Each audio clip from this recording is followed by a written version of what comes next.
Hello दोस्तों, welcome to gig house.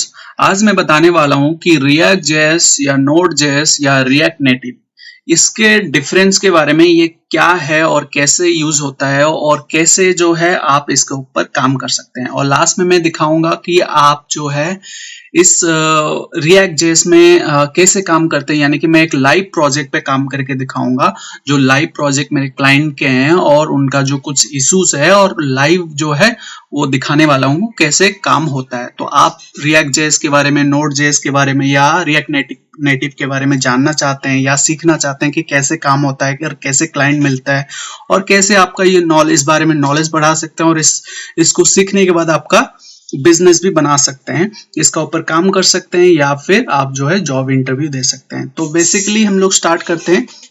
उससे पहले प्लीज इस चैनल को सब्सक्राइब कर लीजिए आप न्यू हो तो, क्योंकि मैं रिसेंटली कंटिन्यूअसली वीडियो बना रहा हूँ इस बारे में कि किस बिजनेस रिलेटेड या फिर जो लर्निंग है आप स्किल बढ़ा सकें, जहाँ पे आप इजीली सीख पाएं चीज़ों को। जैसे कि मैं आईटी रिलेटेड लेके आता हूँ, डिजिटल मार्केटिंग के ऊपर लेके आता हूँ। तो बेसिकली जो है एजुकेशनल वीडियो बनाता रहता हूँ। तो चलिए शुरू करते हैं। तो पहले रिएक्ट जेएस क्या है। रिएक्ट जेएस ये है कि बेसिकली रिएक्ट जेएस जो है ये एक फ्रंट एंड लाइब्रेरी है।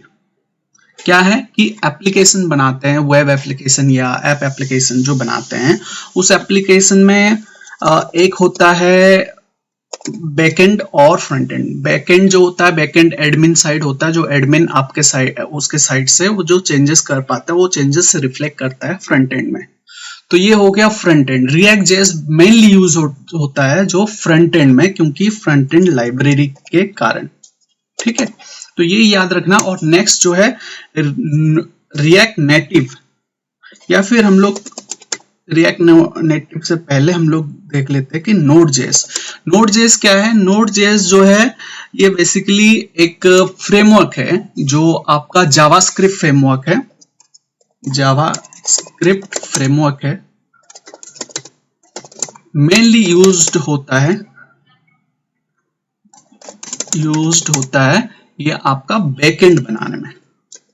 ठीक है, तो आप सीख गए कि कैसे क्या चीज है। नोड जेएस मेनली जो है जावास्क्रिप्ट फ्रेमवर्क है, बैकएंड बना जाता है इसमें।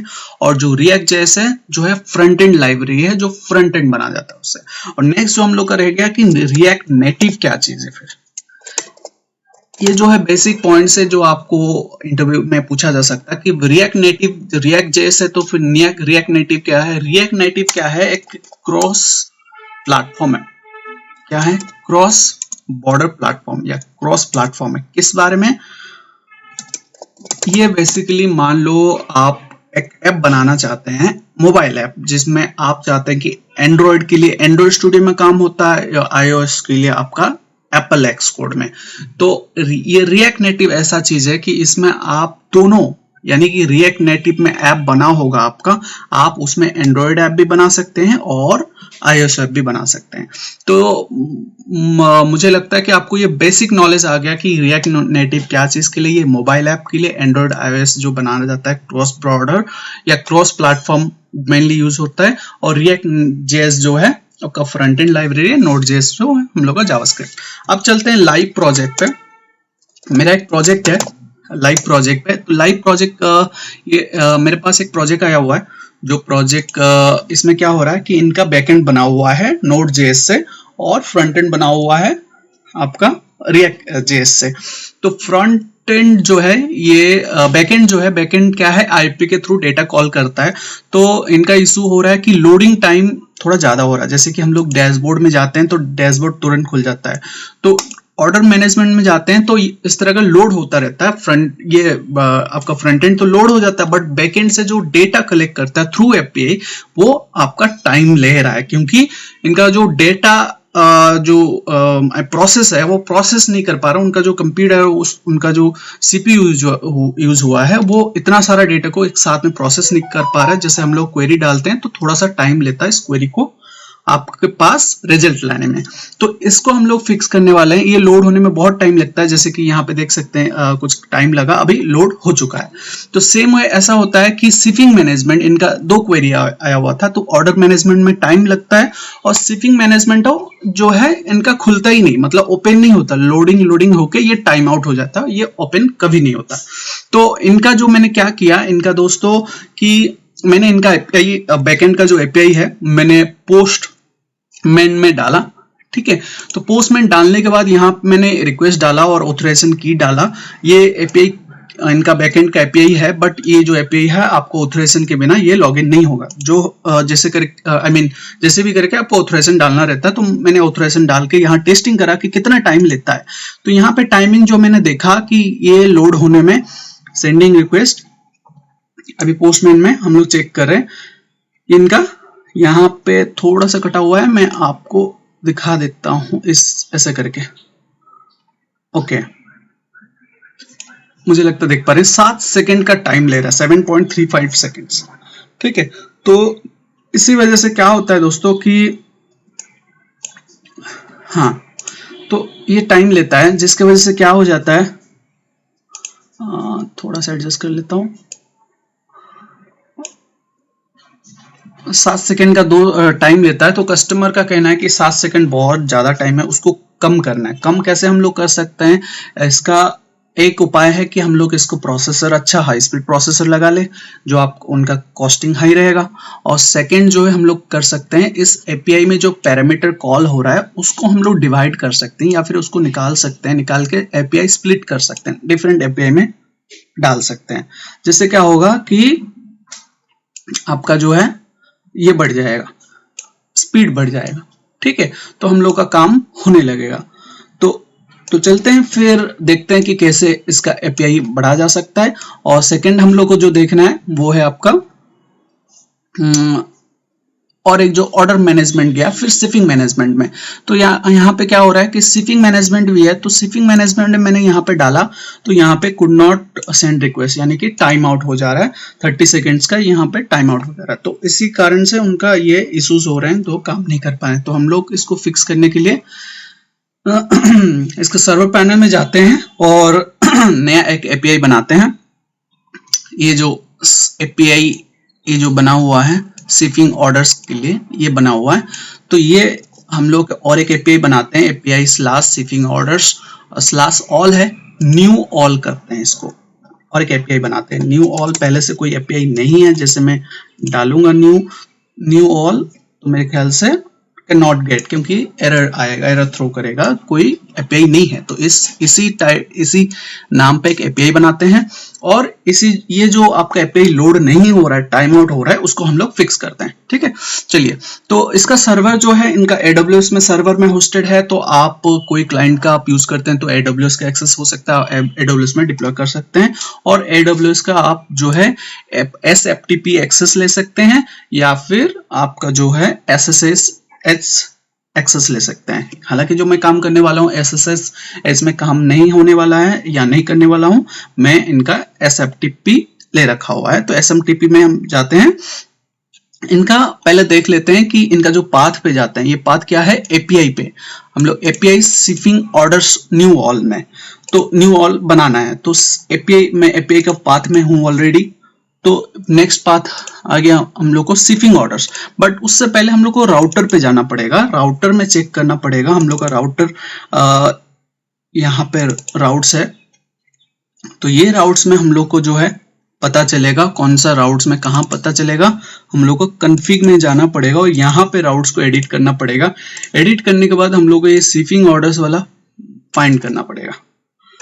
मुझे लगता है ये ओपन हो चुका है। शिपिंग ऑर्डर्स फाइंड करते ही ये आपका shipping orders, shipping API shipping orders, ये राउट्स में जाके शिपिंग ऑर्डर्स बोल के है, ये आपका रह गया शिपिंग ऑर्डर्स। राउट्स में जाते हैं, फिर मेन राउट्स में आप आते हैं,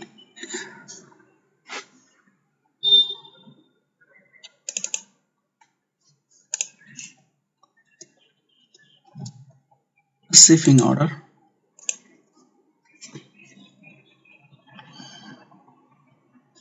यहाँ पे हम लोग को जो है सिफिंग फाइंड करना है। ऑल कहाँ है? यहाँ पे ऑल है। तो हम लोग को क्या करना है कि नया एक बनाना है,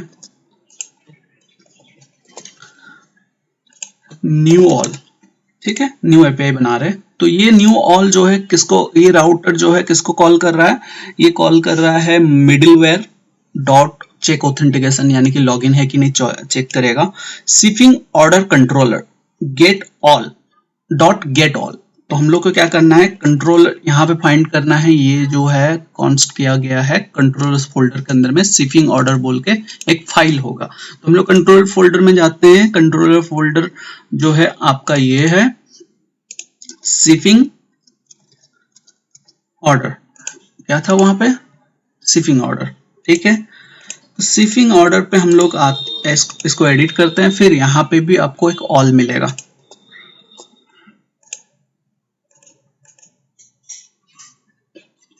क्या हम लोग फाइंड कर रहे हैं, थोड़ा सा पीछे जाते हैं, गेट ऑल।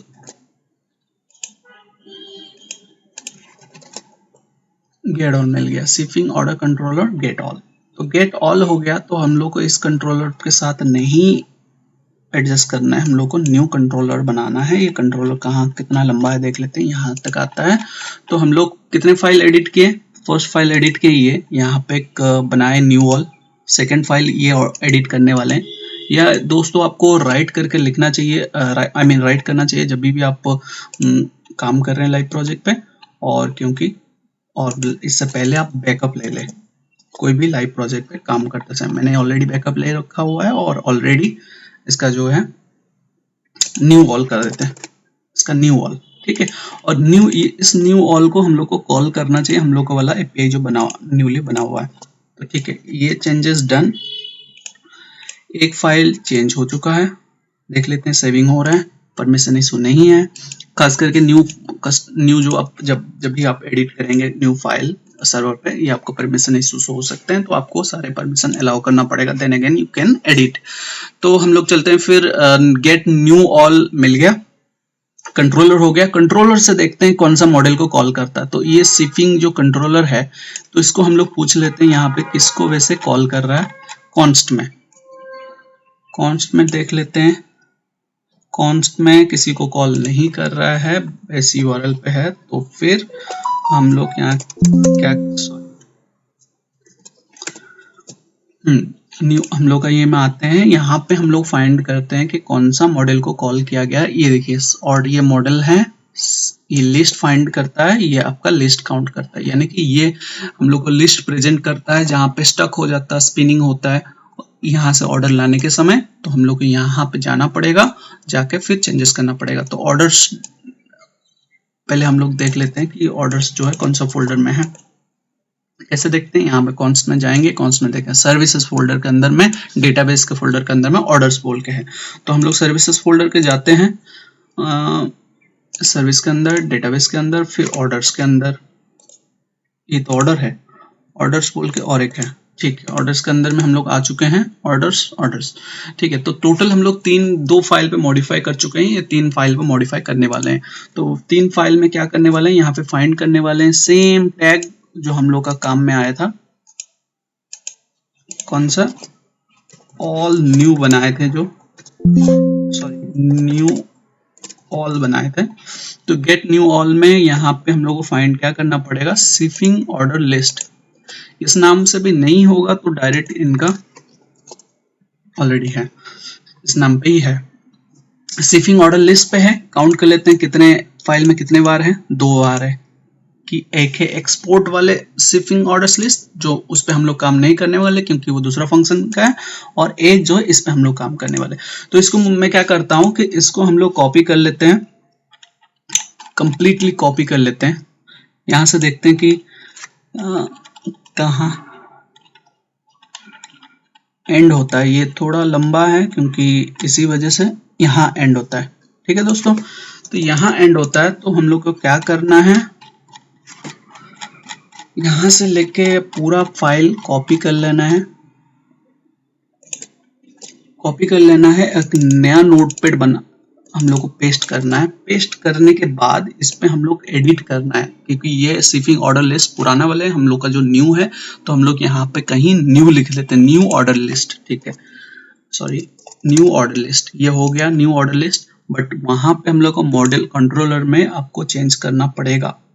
कहाँ चेंज करना पड़ेगा? कंट्रोलर में आइए, यहाँ पे हम लोग का ये हम लोग का न्यू वाला, ये जो है न्यू वाला हम लोग का कंट्रोलर है, तो कंट्रोलर में न्यू यहाँ पे डालना पड़ेगा।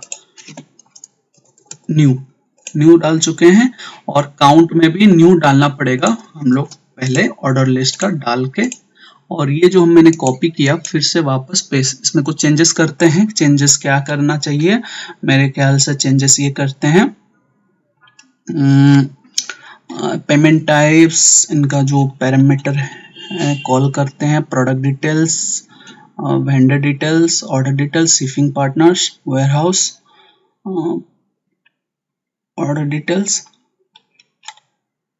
शिपिंग प्रोडक्ट्स लुकअप हो रहा है। देखिए यहाँ पे हम लोग क्या करते हैं, शिपिंग प्रोडक्ट्स को स्प्लिट करके न्यू एपीआई में कन्वर्ट कर सकते हैं।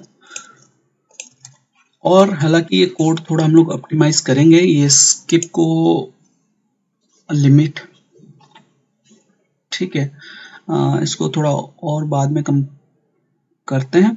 फिलहाल के लिए हम लोग इसको डाल के देखते हैं।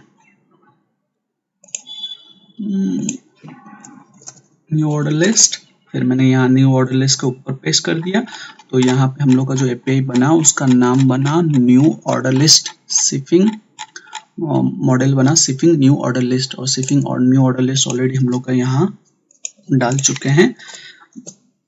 नेक्स्ट जो काम है हम लोग का शिपिंग काउंट को कॉपी करके सेम वे हम लोग को डालना है। शिपिंग और काउंट यहाँ है हम लोग का, तो इसका एंड भी देख लेते हैं कहाँ है ये।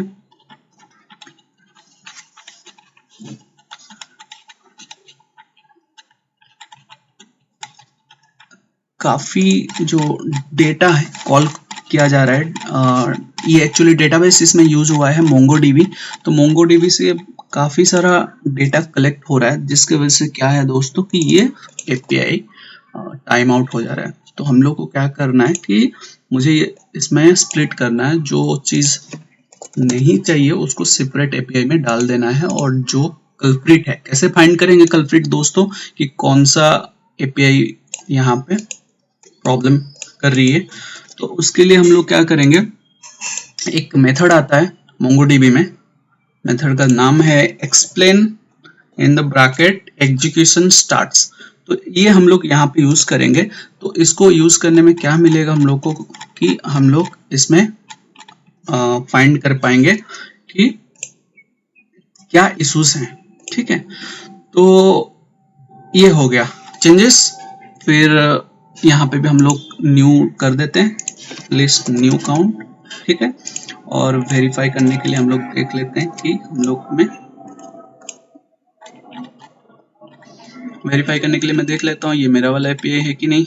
ये मेरा वाला नहीं है, तो फिर मैंने कैसे चेंज कर लिया? अच्छा, ये मेरा वाला है और मैंने यहाँ चेंज किया, यहाँ पे मैंने और एक बार फाइंड करके देख लेता हूँ, मेरा वाला इधर डला हुआ है। ठीक है, तो ये हो गया दोस्तों एपीआई का काम। तो हम लोग फिर ये चेंजेस जो है डायरेक्ट सर्वर पर रिफ्लेक्ट नहीं करेंगे, तो इसके लिए हम लोग को क्या करना पड़ेगा, क्योंकि हम लोग जब भी इसको फिर से न्यू एपीआई जो हम लोग बनाए हैं, इसको हम लोग यहाँ न्यू ऑल पे करते हैं, तो यहाँ पे सेम आपको एरर दिखाएगा। देखो दोस्तों, यहाँ पे एरर दिखाएगा। रीजन ये है जो चेंजेस हम लोग किए हैं वो आपका चेंजेस रिफ्लेक्ट नहीं हुआ है। Node.js में यही प्रॉब्लम है कि कोई भी लाइव फाइल जो है वो इमीडिएट चेंजेस नहीं होंगे, उसके लिए आपको सर्वर रिस्टार्ट करना पड़ेगा या फिर PM2 रन करके आपको फाइल को रिस्टार्ट करवाना पड़ेगा। तो उसके लिए मैं इनका जो प्रोजेक्ट है, प्रोजेक्ट पे लॉगिन कर जाता हूँ दोस्तों। एक सेकेंड में पासवर्ड। ओके दोस्तों, मैं SSH में लॉगिन हो चुका हूँ। ये जनरली लगता है लॉगिन करने के लिए, तो काम रिस्टार्ट करने के लिए। तो इसलिए मैंने आपका जो है पासवर्ड नहीं दिखाने के लिए, शेयर नहीं करने के लिए, तो मैंने यहाँ पे थोड़ा पॉज कर लिया था वीडियो को। तो चलते हैं फिर नेक्स्ट स्टेप जो ये मैंने रूट में एक्सेस कर लिया है, फिर मुझे क्या करना, फिर एपीआई डायरेक्टरी पे आना पड़ेगा, आके रिस्टार्ट करना पड़ेगा। तो cd एपीआई डायरेक्टरी में हम लोग आ चुके हैं, फिर pm2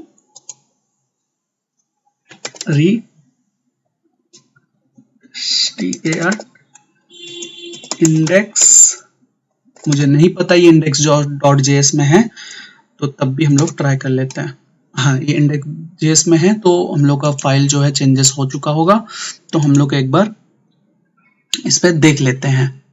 हम लोग का न्यू जो है, न्यू ऑल हम लोग एपीआई बनाए थे, ये वाला हम लोग टेस्टिंग कर लेते हैं। टेस्टिंग करने के बाद देखते हैं कि ये काम कर रहा है कि नहीं।